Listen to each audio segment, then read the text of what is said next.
नमस्ते, माझे नाव व्यंकटेश आनंद शिंदे. मी इयत्ता 6वीत शिकतो आणि माझं वयोगट 11 ते 12. माझ्या शाळेचे नाव ज्ञानप्रकाश लर्निंग प्रकाशनगर बार्शी रोड लातूर. अशी तर मी बरेच पुस्तक वाचले, पण मला सगळ्यात जास्त आवडलेलं पुस्तक म्हणजे खजिना. खजिनाच्या लेखिका माधुरीताई पुरंदरे आणि प्रकाशन दोस्ना प्रकाशन. ह्या पुस्तकात मला आवडलेली गोष्ट म्हणजे पाचोडेकरांचा डच्चू. ह्या गोष्टीत डच्चू नावाचा एक कुत्रा असतो. त्या कुत्रा म्हणजे एक घराचा सदस्य असल्यासारखाच असतो. त्याच्याविषयी ह्याच्यात सगळी माहिती दिली आहे. त्याचा रंग, त्याचा रूप, त्याची उंची, त्याची लांबी, त्याचं वय सगळं दिलेलं आहे. आणि त्याचं पूर्ण नाव पण आहे. त्याचं पूर्ण नाव असतं डच्चू मधुमिलिंद पाचोडेकर. ह्या गोष्टी तुम्हाला बरेचसे विनोद ऐकायला मिळतील. अजून जेव्हा त्याचे बाबा म्हणजे मधुमिलिंद पाचोडेकर बाहेर जातात आणि त्यांना विचारतात कोण की तुमच्या मुलांचं नाव काय आहे, तर तेव्हा सांगतात मला 3 मुलं आणि त्यांचं नाव पहिला थोरला म्हणजे मेघन, धाकटी म्हणजे सई आणि सगळ्यात लहान डच्चू. अजून मेघनचं खूप पटायचं. ते रोज खेळायचे. त्यांचं म्हणजे ते डच्चू त्याला मदत करायचा आणि खूप चांगलं चालू होतं. आणि डच्चू बाकीची कुत्री जशी मांजरींशी दुश्मनी असते तशी डच्चूची नव्हती. डच्चूची चष्मीश नावाची एक मैत्रीण पण होती. तो सगळं सांगायचा तिला. एका दिवशी काय होतं, मेघनचे बाबा घरी पक्षी आणतात. मेघन नेहमी त्या पक्षातच गुंतून राहत असतो. मग डच्चूला वाटतं काय नाही यार, असंच असेल काहीतरी, पण तसं नसतं. डच्चूसाठी घाबरण्याची गोष्ट असते, कारण की मेघन त्या पक्ष्यांच्या भोवतीत फिरत असतो. मेघन एका चित्रकला स्पर्धेत भाग घेतो. त्याची ड्रॉइंग एवढी काही भारी नसते, तरी त्याने भाग घेतलेला असतो. मग तो भाग घेतो. अजून तो पहिला येतो ड्रॉइंगमध्ये.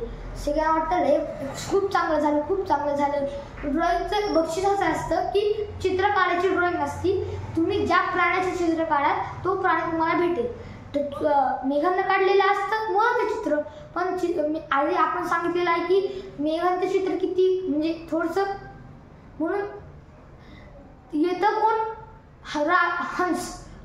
इथून ऑस्ट्रेलियामध्ये सापडणारी ही प्रजाती इथून नावाचा एक हंस होता. तो येतो दरवाजातून. तो आत काही येत नसतो, तरी त्याला मग काय करतात, त्याला पिंजऱ्यातून बाहेर काढतात. तर तो येत असतो. डच्चू आपल्या मध्ये बसलेला असतो. तो येतो. मग तो स्वयंपाक करत येतो. आईला वाटतं की ह्याला खायला पाहिजे. तर आई म्हणते मेघन बघ रे, ह्याला खायला पाहिजे का.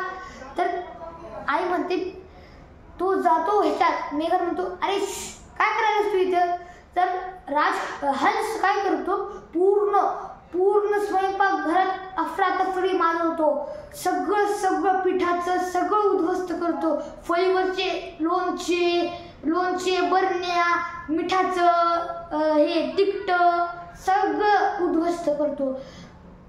तो परत आईच्या रूममध्ये येतो. आईच्या रूममध्ये नवीन साडी पण तो खराब करतो. त्यानंतर सईला एका मैत्रिणीच्या वाढदिवसाला जायचं असतं. तो ड्रेस इस्त्री करून ठेवलेला असतो सईनं, पण तो ड्रेस पण खराब करतो. मग काय होतं, बाबा तिला मारायला जातात. मग मेहन बाबांना बजावतो आणि म्हणतो बाबा तुम्ही ह्यांना मारू नका. तेवढ्यातच हंस मेघनच्या रूममध्ये जातो आणि त्याची नवीन बेडशीट पण खराब करतो. एवढंच ओरडते डच्चू. तेवढ्यात डच्चू मागून येतो एक हिरो सारखा आणि हिला पळून लावतो हंसाला. अजून जाऊन हिला सगळे डच्चूची सराहना करतात.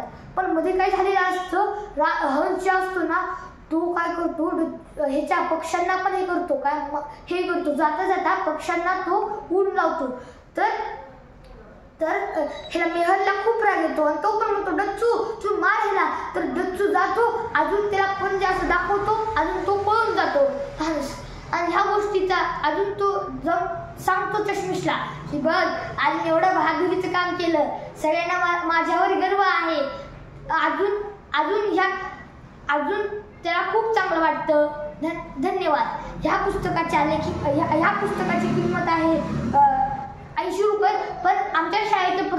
असल्यामुळे आम्हाला ते 60 रुपयाला मिळालं. अजून हे पुस्तक 79 पानांचं आहे. हे पुस्तक मी शाळेच्या एका प्रदर्शनामधून घेतलं होतं. थँक्यू.